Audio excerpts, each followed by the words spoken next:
Jean Ragnotti se retrouve donc au volant d'une Renault 21 Turbo 4x4 et sur circuit, il reste égal à lui-même.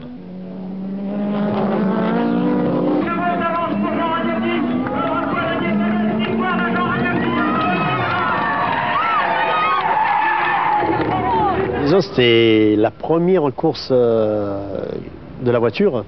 Elle avait été fabriquée en moins de 3 mois. On avait fait quelques séances d'essai, mais comme c'était la première course sur le circuit du Castellet, on ne savait pas du tout ce que ça allait donner. Et après les essais, on s'est aperçu que la voiture était vraiment performante. Donc, sans penser à la fiabilité, à la longueur de la course, je m'étais presque promis que si la voiture allait au bout, je ferais une tête à queue à l'arrivée.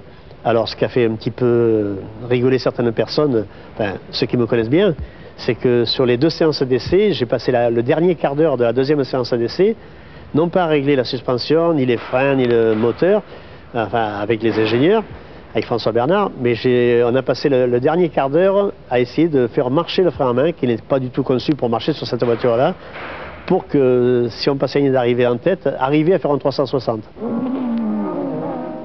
Jean Ragnotti va décrocher le titre de champion de France 88 et il sera vice-champion l'année suivante.